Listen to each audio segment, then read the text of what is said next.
Bom dia, galerinha do primeiro ano. Desde já vou pedindo perdão aí pelo áudio. Talvez o áudio não esteja assim de uma forma tão compreensível. Por quê? Estou sem fone. Vocês podem observar que eu estou sem fone hoje. Meu cachorro comeu meu fone. Isso é triste. Mas vamos dar continuidade aí. A gente vai iniciar o módulo 2 aí, o capítulo 4. Ele vai ser um módulo bem curto, até porque os assuntos dele é mais para, como diz, são assuntos mais simples. Então vai ser bem mais fácil de trabalhar, ok? Vamos lá, galera. Vamos começar lá no módulo 2, capítulo 4, página 6, ok? Eu vou anotar aqui, esqueci de anotar. Página 6. Turminha, esse capítulo ele fala da importância da água e a sua distribuição no planeta. Galera, quando a gente começa a falar na distribuição da água no planeta, a gente fica pensando assim, pô, mas o nosso planeta é o planeta água, conhecido como planeta água, pô, 72% do planeta é só água. E só que aí você para pensar assim, mas toda essa água ela é potável? Toda a população tem acesso à água? Aí é onde começa a ter aqueles pequenos pontos assim do é um recurso abundante, mas ao mesmo tempo ele sofre, ele é escasso. Por quê? Porque apenas 1%, galera, apenas 1% da água, porque apenas 1% da água de todo o planeta ela está acessível ao ser humano para ele poder usufruir ali, beber, fazer suas coisas. Apenas 1%. Professor, mas é 71%, mas esses 71, 72% é de água salgada, água congelada, enfim, todas as formas, a água nos três estados aí, líquido, sólido e gasoso, a gente encontra a água. E água líquida e potável, ou seja, água doce, ela está reduzida aí a 1%, e desse 1% ainda diminui mais, porque tem uma parte que está nos aquíferos, lençóis freáticos, tem uma parte que está poluída também. Então, esse número diminui bem mais quando se trata de água potável. Galera, é impossível falar da água sem falar da hidrosfera. Hidrosfera é o quê? É todo o conjunto dos reservatórios de água do planeta. Isso vai oceanos, mares, rios, lagos, lençol freáticos, aquíferos e, enfim. Professor, a água da geladeira também conta. Galerinha, vamos lá. Embora, como eu falei, embora seja um recurso abundante no nosso planeta, ele se torna, de certa forma, escasso. Por quê? Porque há uma má distribuição dos recursos hídricos. Professor, mas todo lugar tem água. Sim, todo lugar tem água, mas em alguns locais a água ela é mais difícil de ser do acesso do ser humano. Aí a gente lembra lá do Oriente Médio, tem aquelas regiões desérticas, lá tem água? Tem, mas ela tem para todo mundo. Lá todo mundo consegue ter acesso à água. A gente nem precisa ir muito longe, a gente lembra do Nordeste aqui no Brasil. No Nordeste aqui no Brasil, nem todos conseguem acesso à água. E olha que no Nordeste ali tem um aquífero bem forte ali, tem lençóis freáticos bem forte. Aí é onde a gente entra na questão que a gente vai tocar agora, no ponto que vamos tocar agora, que é o quê? Os recursos hídricos versus a economia.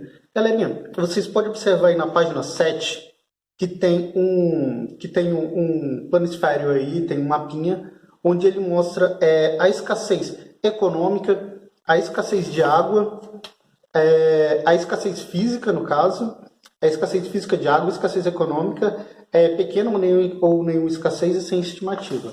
Galera, vocês podem observar aí que na faixa aí acima da África aí, tem uma escassez física de água. E aí vocês podem, essa escassez, no caso, ela pode ser levada em consideração pelo clima, talvez seja muito frio, ou seja, a água congela, regiões desérticas muito quente, então as águas da superfície, geralmente elas evaporam, então tem vários fatores. Mas observe uma grande parte aí que a escassez é econômica. Um exemplo, aqui no Brasil mesmo, o problema da seca, no caso no Nordeste, ela se torna quase uma questão política. Por quê? Porque lá, tanto que tem até uma. Eu posso até pedir para vocês, já que a gente está tratando de água, né? Esse capítulo ele fala quase todo, ele fala todinho de água, pedir para vocês um trabalho sobre a indústria da seca, que é um termo aí que vocês vão ver mais para frente, e o que é exatamente essa indústria da seca. E aí vocês vão ver que o problema da seca no Nordeste não é só uma questão natural, também tem uma questão política aí envolvida, ok? Turminha, e tipo, nessas escassez econômicas, lá falta água por quê? Porque falta um investimento ali, no caso de poços artesianos, no caso de faltar esse recurso, de ser bem escasso, mas está próximo do mar ali, de programa de dessalinização da água, que inclusive é usado em todo mundo, mas é um processo caro. Então, muitos países aí não têm esse recurso, ou tem esse recurso ainda, mas ainda é bem limitado. No Nordeste a gente já se tem esse programa aí de dessalinização da água. Inclusive em Israel também, parece que Israel é o maior país aí, no caso é o país com esse setor, com esse recurso mais desenvolvido, ok? Turminha, vamos lá para a página 8. Na página 8 é um assunto bem simples, dá para a gente tratar ele assim de forma bem rápida, que é do ciclo da água, que vocês veem isso, eu acho que desde lá do Fundamental 1, desde quando vocês estavam na primeira série, vocês estudam o ciclo da água. Galerinha, o ciclo da água, ele tem algumas etapas. Essas etapas, a gente pode classificar ela como a evaporação e evapotranspiração, ok? A gente tem a condensação, a gente tem a precipitação e tem o escoamento. Professor, eu não sei o que é a evapotranspiração. Galera, evaporação é a água que está na superfície ali, ou seja, a evaporação de água do mar, oceanos, rios, lagos, toda a água que está na superfície. Professor, não sei como funciona o processo de evaporação. Simples, quando você coloca uma água para ferver, a temperatura aumenta ali, você vê que está subindo uma fumacinha ali, está subindo um vapor. Isso aí é o segundo estado da água, o estado gasoso, é o terceiro estado. Enfim, eu sei que o primeiro é líquido, o segundo não sei se é o sólido e o gasoso. Enfim, esse vaporzinho aí também é água. Aí a gente vai para o segundo estágio do ciclo da água. Depois que é aquecida a água aí pelo sol e evapora, e na evapotranspiração também, que no caso é no processo de fotossíntese das plantas, na transpiração de animais e tudo mais, o que acontece? Ela se condensa. Aí você fala assim, professor, mas eu não vejo elas condensando. Vê sim, dá uma olhadinha no céu. Essas nuvens que vocês estão vendo aí é o vapor de água, ou seja, é a água se condensando ali. Professor, então quer dizer que as nuvens são vapor de água? Sim. Turminha, aí a gente vai para o terceiro estágio, que é a precipitação, ou seja, as águas pluviais, a chuva em si. Quando chove, ela acaba regando ali, toda a superfície ali, aí é onde tem, às vezes, a distribuição da água em alguns locais. Essa água, ela adentra no solo e onde tem um escoamento, porque ela abastece os lençóis freáticos e os lagos, rios, tudo que está ali em volta, ok, galera? Turminha, outro fator que acaba influenciando nesse ciclo da água aí, perdão, é a influência humana, galera.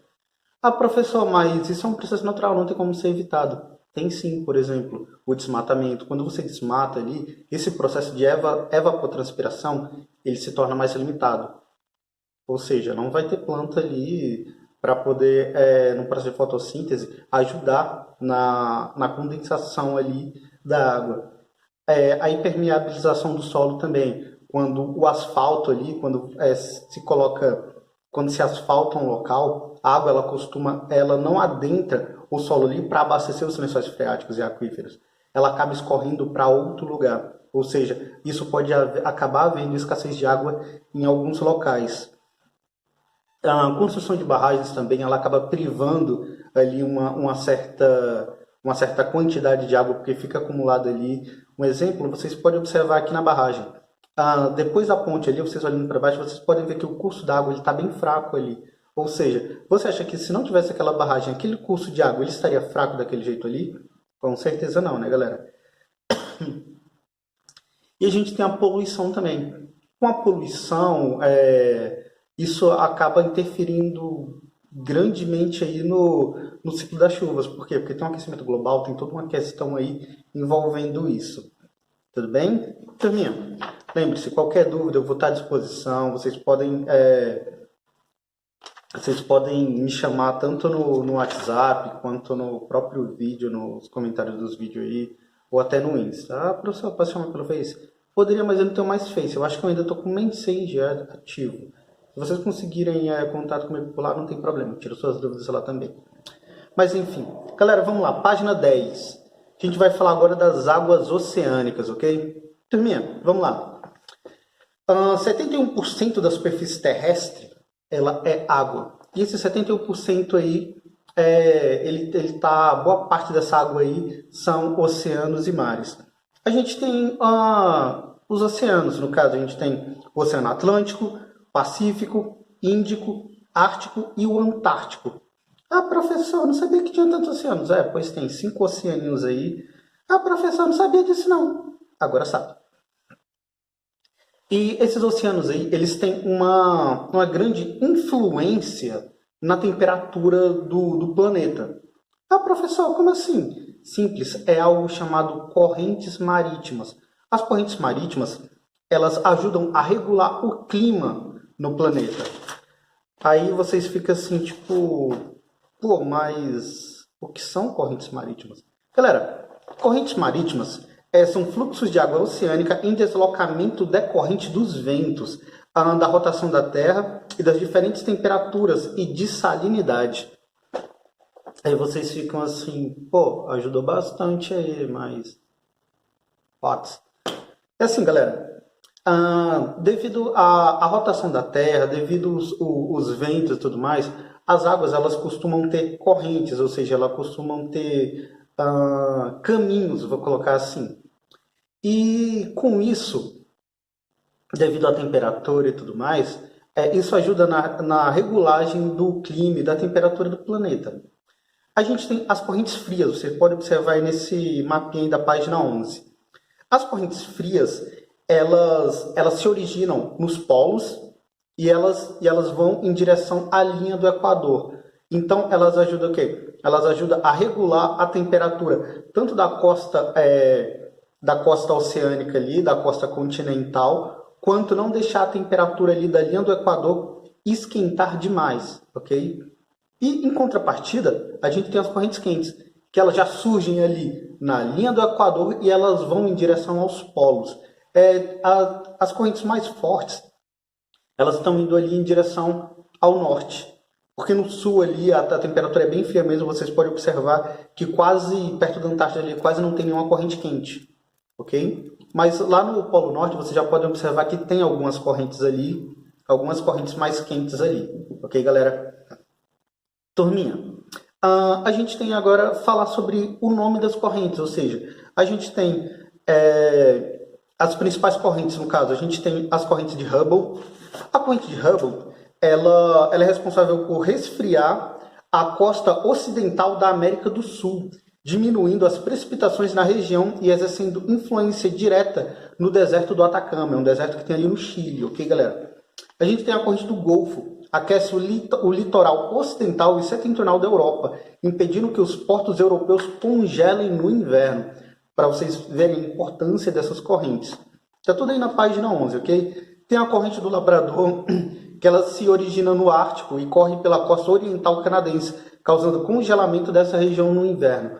Essa corrente que quando vocês assistem aquele programa lá que passa no Animal Planet, da pesca de caranguejos, acho que é pesca mortal, esqueci muito bem, não estou lembrado muito bem o nome, mas que eles falam das correntes marítimas, que o gelo está chegando, é dessa corrente aí do Labrador. A gente tem a corrente de Bengala, que se origina no Oceano Ártico e corre em direção ao norte da África. Essa corrente é responsável por resfriar a costa africana, diminuindo as precipitações e exercendo influência direta no deserto da Namíbia e no deserto do Kalahari. E temos a corrente da Califórnia, banha a costa ocidental dos Estados Unidos e influencia diretamente a região do deserto californiano ou do Mojave, ou Mojave. Galerinha, como eu falei, o que esse assunto ele é bem simples, então deu para a gente tratar ele assim de forma bem rápida. Hoje, no caso, não vai ter atividade, mas em compensação, nessa semana a gente vai ter 2 videoaulas, ok? A gente vai ter essa videoaula e amanhã, no caso, não, quer dizer, no caso, amanhã para vocês, vai ter outra videoaulazinha e aí sim vai ter atividade, ok? Então, até mais e tenham um ótimo dia.